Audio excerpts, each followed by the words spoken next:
அனைவருக்கும் வணக்கம். நம்ம இன்னைக்கு மருதாணியை பற்றி தாங்க பார்க்க போகிறோம். மருதாணி பிடிக்காதவங்க யாராவது இருக்காங்களா? எல்லாருக்குமே மருதாணி பிடிக்குங்க.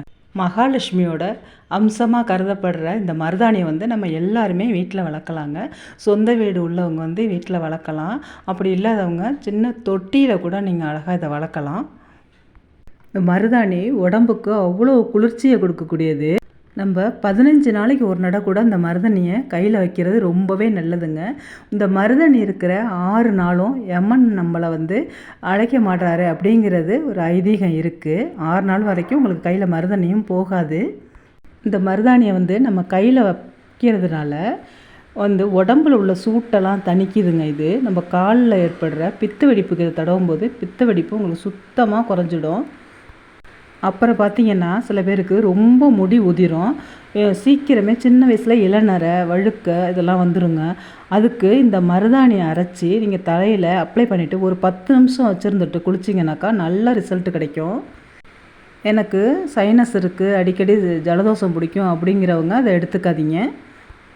கைகளில் போடும் பொழுதும் சைனஸ் பிரச்சனை உள்ளவங்க, அடிக்கடி சளி பிடிக்கும், சளித்தொல்லை உள்ளவங்க கொஞ்சோண்டு கையில் யூக்கலிப்டஸ் ஆயில் அல்லது ஆக்ஸ் ஆயில் இருக்குல்லையா, கோடாலி தைலம், அதை தடவிட்டு நீங்கள் கையில் இதை மருதாணி அப்ளை பண்ணி போட்டிங்கனாக்கா உங்களுக்கு சளி பிடிக்கிற பிரச்சனையெல்லாம் இருக்கவே இருக்காதுங்க.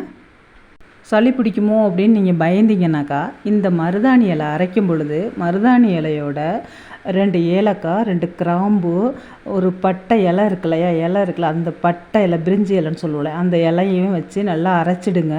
கடைசியாக கொஞ்சம் புளி வச்சு அரைச்சிட்டிங்கனாக்கா உங்களுக்கு சளி பிடிக்கிற பிரச்சனை சுத்தமாக இருக்காது. நம்ம கைகளில் மருதாணி வைக்கிறதுனாலங்க சொறி சிரங்கு போன்ற தொற்றுகள்லாம் நமக்கு பரவாமல் இருக்குன்னு சொல்கிறாங்க. நம்ம நகத்து இடுக்கில் அழுக்கு சரியில்லையா, அதில் விஷக்கிருமிகள் இருக்கும், அதெல்லாம் வராது. மருதாணி எனக்கு அடிக்கடி கிடைக்காதுங்க, எப்போயாவது கிடைக்கும் அப்படின்னு நினைக்கிறவங்க அப்படியே மருதாணி கிடைக்கிறப்ப பறிச்சுட்டு நல்லா அரைச்சிட்டு அடை மாதிரி தட்டி வெயிலில் வைக்காமல் நிழல்லே உணர்த்தி நீங்கள் காய வச்சு எடுத்து வச்சுட்டு தேங்காய் எண்ணெயில் போட்டு ஊற வச்சு தலைக்கு தைச்சிங்கனாக்கா முடி கொட்டுற பிரச்சனையெல்லாம் இருக்காதுங்க. இளநரையும் சீக்கிரம் உங்களுக்கு போயிடும். தீக்காயம் ஏற்பட்டுருச்சுனாக்கா இந்த மருதாணி இலையை அரைச்சி நம்ம போடும் பொழுது சீக்கிரமே உங்களுக்கு க்யூர் ஆகிடுங்க.